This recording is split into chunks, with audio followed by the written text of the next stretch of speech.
तो ये रहा वो क्वेश्चन। तो इस क्वेश्चन में क्या पूछा हुआ था कि द इन इंडियन कॉन्टेक्स्ट, मतलब in the context of the Indian judiciary consider the following hypothetical disputes. एक डिस्प्यूट्स जिसमें जो है स्टेट्स बाउंड्री डिस्प्यूट चल रहा है उड़ीसा और आंध्र प्रदेश के बीच में, कॉलोनियल एरा 1927 के नोटिफिकेशन पे है एंड 1943 एग्रीमेंट के थ्रू है। तो क्वेश्चन हमारा बेसिकली ये है कि इनमें से कौन से जो है exclusive original jurisdiction of supreme court में आएगा अंडर आर्टिकल 131। ठीक है, तो ये हमारा प्री कॉन्स्टिट्यूशनल है। ठीक है, अच्छा एक मिनट इसको छोड़ भी देते हैं। Dispute between the state of Tamil Nadu and Karnataka over the sharing of the Kaveri river water. अगर कावेरी रिवर वाटर, तो ये तो वाटर डिस्प्यूट हो गया। वाटर डिस्प्यूट इस पे तो ऑलरेडी बना हुआ है। ये हमारे पास प्री कॉन्स्टिट्यूशनल हो गया, डिस्प्यूट हो गया, तो ये भी नहीं होगा, ये भी नहीं होगा। A dispute between the government of India and state of Kerala involving the question of the fact on which the existence of a legal right dispute, ये हो सकता है, ये है।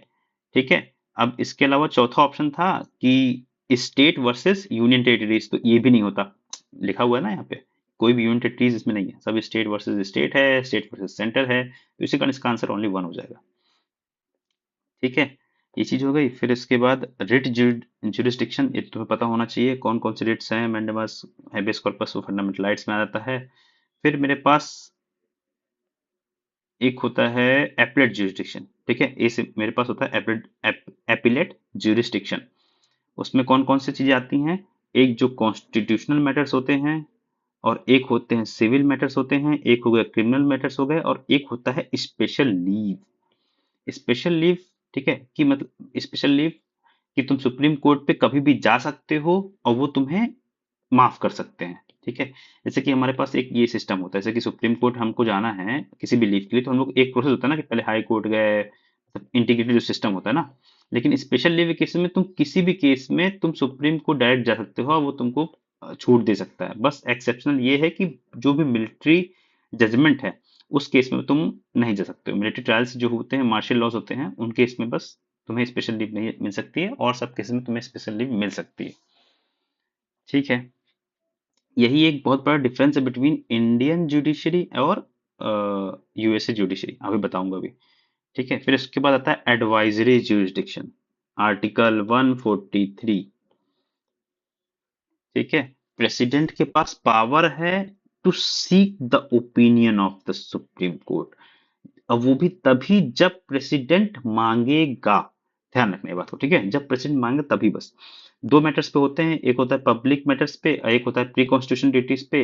प्री कॉन्स्टिट्यूशन डिटीज पे ये सुप्रीम कोर्ट को मस्ट है कि वो टेंडर करेगा एडवाइस, और इस केस में नहीं होता है।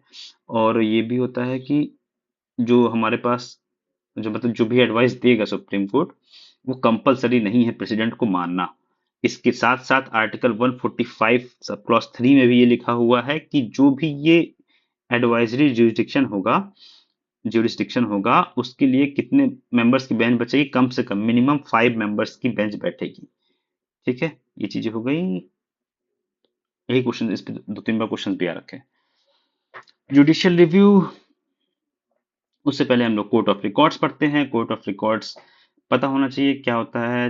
कंटेम्प्ट ऑफ कोर्ट होता है, और दो दो होता है। कोर्ट ऑफ रिकॉर्ड के अंदर दूसरी जाती है, कंटेम्प्ट ऑफ कोर्ट हो गया। और ये तुम्हें पता ही है कि रिकॉर्ड्स वो रखे जाते हैं कंटेम्प्ट ऑफ कोर्ट। ध्यान रखना कि हाई कोर्ट सुप्रीम कोर्ट दोनों के पास पावर है कंटेम्प्ट ऑफ कोर्ट की, लेकिन कंटेम्प्ट ऑफ कोर्ट डिफाइन नहीं किया गया है। आर्टिकल 142 के अंदर लिखा हुआ है कि पार्लियामेंट के पास पावर है कि वो कंटेम्प्ट ऑफ कोर्ट के रिलेटेड प्रोविजंस बना सकती है। इसीलिए पार्लियामेंट ने एच एन सन्याल कमेटी बनाई थी। एच एन सन्याल कमेटी बनी, उसने अपना रिकमेंड दिया। कंटेम्प्ट ऑफ कोर्ट 1971 वो पास हुआ, उसके थ्रू जो है क्रिमिनल और सिविल कंटेम्प्ट, और उसमें क्या पनिशमेंट हो सकती क्या नहीं हो सकती वो सब डिफाइंड किया हुआ था। एक बस चीज ध्यान रखना है, जिसमें भी विलफुल आता है, विलफुल विलफुल विलफुल, वो हमेशा सिविल कंटेम्प्ट होता है।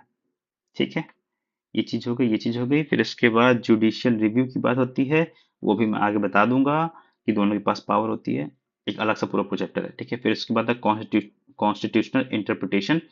तो कस्टोडियन ऑफ इंडियन कॉन्स्टिट्यूशन किसे कहा जाता है? सुप्रीम कोर्ट को ही कहा जाता है। ठीक है, ये चीज हो गई। फिर इसके बाद कुछ अदर पावर्स हैं, वो हाँ एक दो पावर जरूर याद रखनी है।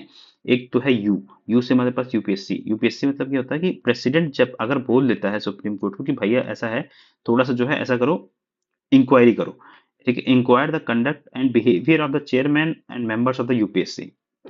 तो सुप्रीम कोर्ट को इंक्वायरी करनी पड़ेगी और उसको एडवाइस देनी पड़ेगी, और वो जो एडवाइस होगी वो बाइंडिंग होगी प्रेसिडेंट के ऊपर, ये बात ध्यान रखना है।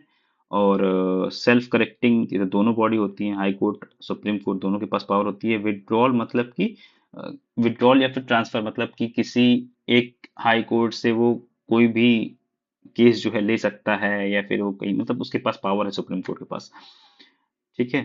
और ये तो मैंने पहले बता रखा है। और इलेक्शन इलेक्शन का जो है ओरिजिनल और एक्सक्लूसिव जुरिस्डिक्शन है किसका, वाइस प्रेसिडेंट और प्रेसिडेंट की जो इलेक्शन डिस्प्यूट्स है वो सिर्फ सुप्रीम कोर्ट में ही बच जा सकते हैं। अमेरिकन सुप्रीम कोर्ट और इंडियन सुप्रीम कोर्ट में यही एक डिफरेंस है कि उनके पास एपलेट जो जुरिस्डिक्शन होता है वो सिर्फ कॉन्स्टिट्यूशनल केस के लिए होता है। हमारे यहाँ कॉन्स्टिट्यूशनल, क्रिमिनल, सिविल तीनों के लिए होता है, ठीक है। और स्पेशल लीव हमारे यहाँ होती है, उनके पास नहीं होता ऐसा कुछ। एडवाइजरी ज्यूरिसडिक्शन होता है, एडवाइजरी ज्यूरिसडिक्शन इनके पास नहीं होता है। और हमारा जो जुडिशियल रिव्यू है उस थोड़ा लिमिटेड होता है, उनका जुडिशियल रिव्यू जो है वो थोड़ा वाइड होता है, ठीक है। फिर उसके बाद कुछ डॉक्ट्रिन्स है। डॉक्ट्रिन ऑफ इक्लिप्स तो पता ही है ना, कि अगर फंडामेंटल राइट्स, इक्लिप्स मतलब क्या हो गया कि सूर्य ग्रहण वहन जो इक्लिप्स होता है, ठीक है। अगर कोई लॉज है जो कि फंडामेंटल राइट्स को जो है वो हटा रहे हैं, खराब कर रहे हैं, तो वो जो है इनवैलिड हो जाएंगे। Any law or provision which is inconsistent with fundamental right, तो वो खराब हो जाएंगे। Doctrine of pith and substance. Pith and substance मतलब ये होता है कि पिथ मतलब कि कोर हो गया, ठीक है, कोर हो गया। सब्सटेंस मतलब कि कोर से रिलेटेड अगर कोई प्रोविजंस बन रहे हैं लॉस के, तो वो भी वैलिड होंगे।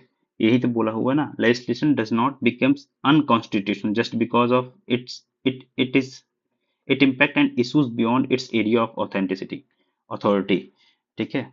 और doctrine of colorable legislation, when legislation does not have the power to make laws on a particular subject directly, then it cannot make laws on indirectly। इसी को ही हम लोग कलरेबल लेजिस्लेशन भी बोलते हैं। वन सम पर्टिकुलर प्रोविजन, अब इसको सीवरेबिलिटी मतलब कि मान लो कि कुछ चीज खराब है तो उसको काट सकते हो, ऐसे सीवरेबिलिटी इसको बोलते हैं ना। When some particular provision of a state is the constitution only that offending, मतलब वही चीज है कि वही मतलब कोई अगर ये चीज सही नहीं है, सड़ी हुई है, तो यही बस हटा दो इसको। Only that offending provision will be declared void by the court and not the entire status. जो भी चीज सड़ा हुआ उसको हटा दो, ठीक है, तो यही बस जो है वॉइड हो जाएगा और सब नहीं होगा। ऐसा ही है ये। अब आते हैं हाई कोर्ट की जो पावर है, जुरिस्डिक्शन है, ठीक है। Constitution empowers the parliament and state legislature to change the jurisdiction of the and the power of the high court, ठीक है। पहले उसमें सिर्फ पार्लियामेंट के पास पावर थी, इसमें जो है दोनों के पास पावर, पार्लियामेंट और स्टेट लेजिस्लेचर दोनों के पास पावर है। इसके अलावा एमपी एमएलएस के इलेक्शंस जो है वो डायरेक्टली यहीं पे जा सकते हैं। 4 हाई कोर्ट्स हैं कलकत्ता, ओरिजिनल जो सिविल जुरिस्डिक्शन है, मतलब मेरे ख्याल से 5 है ये 5 है, ठीक है, जो पढ़ाया था पहले पढ़ा हुआ था। फिर एपलेट जुरिस्डिक्शन सिविल मैटर्स होता है, क्रिमिनल मैटर्स होता है। ध्यान रखना कि जो क्रिमिनल मैटर्स होते हैं ना, अगर उसमें किसी को फांसी की सजा दे दी गई है, ठीक है ना, एक एक यहाँ पे एक लिखा होगा एक चीज कि हाँ देखो यहाँ पे लिखा होगा ना, appeal when a session court, जब नीचे वाला कोर्ट जो होता है, sentence for more than 7 years, 7 साल से ऊपर की अगर सजा मिलती है तो ही हम क्रिमिनल केसेस में एपलेट जुरिस्डिक्शन में हाई कोर्ट में जा सकते हैं। If death sentence is awarded by the session court, then it should be confirmed by the high court। High court के द्वारा वो कंफर्म करना पड़ेगा, अगर जो नीचे जो सेशन कोर्ट्स हैं उन्होंने डेथ सेंटेंस अगर उसने दे रखा है, ठीक है ना, whether there is an appeal in by convicted person or not, अगर वो convicted person द्वारा अपील भी गई हो या फिर नहीं भी की गई हो, लेकिन मतलब कि अगर डेथ सेंटेंस प्रोवाइड किया गया है तो वो हाई कोर्ट में वहां जाना ही पड़ेगा, ठीक है। सिविल कोर्ट में एक बस कॉन्सेप्ट याद रखो कि इंट्रा कोर्ट अपील, कितने 3 कोर्ट्स हैं, कलकत्ता, बॉम्बे, मद्रास हाई कोर्ट्स हैं, ठीक है। इनके पास इंट्रा कोर्ट अपील है, मतलब अगर ये मान लो कि किसी एक जजमेंट में सिंगल जज रहा हो, तो उसको उसी मतलब कि सेम हाई कोर्ट में ही एक बड़े डिवीजन ऑफ बेंच के थ्रू उस केस को सुना जा सकता है दोबारा फिर से। ठीक है। और ये सब चीजें तो नॉर्मल ही हैं। Judicial review judicial review case में ध्यान रखना है, इसके पास पावर है जुडिशियल रिव्यू की, लेकिन एक स्टेटमेंट दिया हुआ था कि judicial review of high court is same as that of supreme court. ये गलत है, ठीक है ना, बाय द कॉन्स्टिट्यूशन, पर वो सेम नहीं होती है। फिर अब हम लोग का केस आता है, एक बताओ जुडिशियल रिव्यू देख लेते हैं डायरेक्ट। जुडिशियल रिव्यू क्या होता है, पता होना चाहिए कि जुडिशियल रिव्यू डिक्लेयर्स दैट, कहाँ एक डेफिनेशन नहीं आई थी, constitutionality of the law on executive, इसको हम जुडिशियल रिव्यू कहते हैं। सुप्रीम कोर्ट ने डिक्लेयर किया हुआ था कि जुडिशियल रिव्यू जो है वो बेसिक स्ट्रक्चर मतलब बेसिक फीचर है ऑफ द कॉन्स्टिट्यूशन का, और जुडिशियल रिव्यू जो है वो हमारे कॉन्स्टिट्यूशन में डिफाइंड नहीं है। ठीक है, scope of judicial review in India is narrower than the scope of judicial review in USA, क्योंकि जुडिशियल रिव्यू सिर्फ तीन ही ग्राउंड पे दिया जाता है। It limits the fundamental rights, अगर कुछ वायलेट हो रहे हैं, या फिर कोई किसी अथॉरिटी के पास वो लॉ बनाने की ताकत नहीं है और वो लॉ बना रही है, ठीक है, और इट इज जो भी है अगेंस्ट द कॉन्स्टिट्यूशनल प्रोविजन, जो भी है, ठीक है। Both high court and supreme court दोनों के पास जुडिशियल लेवल की पावर है।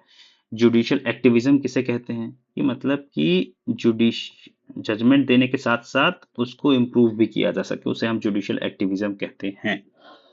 जैसे कि पीआईएल होता है, एक जुडिशियल एक्टिविज्म, ये किसका कॉन्सेप्ट है, सबसे इंपॉर्टेंट बात ध्यान रखना है कि यूएसए का कॉन्सेप्ट है। पीआईएल जो है वो आउटकम है जुडिशियल रिव्यू का, यूएसए का कॉन्सेप्ट है, ठीक है।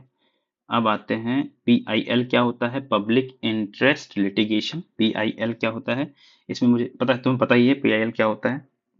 अब ठीक है, फिर मुझे बस नाम याद रखना कि ये हिंग रानी थी, इसको हम लोग महतारी कहते हैं पीआईएल की। और हुसैन हुसैनरा खातून वर्सेस स्टेट ऑफ बिहार, यही एक केस था जिसमें हम लोग की स्पीडी ट्रायल की बात हुई थी, इसके थ्रू ही हमारे पास फर्स्ट पीआईएल भी फाइल हुआ था, ठीक है। और पीआईएल के थ्रू हम लोग क्या होता है कि लोकस स्टैंडी को फॉलो नहीं करते। लोकस स्टैंडी क्या होता है, ट्रेडिशनल रूल होता है, जैसे हम लोग अपील कर सकते हैं, लोकस स्टैंडी उसे कहते हैं। और ध्यान रखना है कि पीआईएल हम लोग कहाँ और कौन फाइल कर सकता है, कोई भी सिटीजन पीआईएल फाइल कर सकता है, और किस किस में, एक हाई कोर्ट या फिर सुप्रीम कोर्ट में, सेशन कोर्ट्स में पीआईएल फाइल नहीं होता है। और पीआईएल किस किस केसेस में इंटरटेन नहीं हो सकता है, वो तुम्हें ध्यान रखना है। एक प्राइवेट इंडिविजुअल हो गया, दूसरा हो गया पेंशनर्स हो गया, और तीसरा हो गया लैंडलॉर्ड, जो लैंडलॉर्ड होता है वो, और अगर चौथा हो गया मेरे पास कि अर्ली हियरिंग की बात होता है। अर्ली की भैया मेरे पास अर्ली हियरिंग है, अर्ली हियरिंग के लिए पीआईएल फाइल नहीं कर सकते हो। अगर हिस्टोरिकल जो स्टैटिक पार्ट है, ये ध्यान रखना, पीआईएल हमारा कहाँ से ओरिजिनेट हुआ, यूएसए से हुआ है। और दो लोग थे पीएन भगवती, हमारे पास पीएन भगवती ही हमेशा सीजीआई रहे हैं, ठीक है ना, कभी भी कृष्ण स्वामी अय्यर जो है सीजीआई नहीं बन पाए हैं, लेकिन ये दोनों जो है पीआईएल के लिए जो है, इन्हीं को ही दोनों पीआईएल का बाप कहा जाता है। ठीक है, पीआईएल हो गया पूरा। ठीक है, पीआईएल किसी के थ्रू आ सकता है, मतलब सिंपल लेटर वेटर किसी के थ्रू भी हम लोग पीआईएल कर सकते हैं। अब इसके लास्ट में हमारे पास बचता है ट्रिब्यूनल्स। ट्रिब्यूनल्स में क्या होता है कि adjudicate the dispute related to the recruitments and conditions of services of persons appointed by the public service commissions at the center and state local bodies, public corporations and other public authorities, इसको हम लोग tribunals कहते हैं, तो पता होना चाहिए। फिर ध्यान रखना है, हमें किस चीज ध्यान रखना है, 42nd अमेंडमेंट एक्ट के थ्रू आया था, कौन सा है, 14th ए है, पार्ट में है, ठीक है। फिर इसके थ्रू जो है दो आर्टिकल्स आए थे, 323 ए, 323 बी, 323 ए के थ्रू जो है पार्लियामेंट को पावर मिली हुई है कि उसको जो है अब देखो 323 ए के थ्रू जो है पार्लियामेंट के पावर मिली हुई है कि वो लॉ के थ्रू जो है स्टेब्लिश कर सकता है tribunals for the public service matters only, ठीक है, पब्लिक सर्विस मैटर्स के लिए।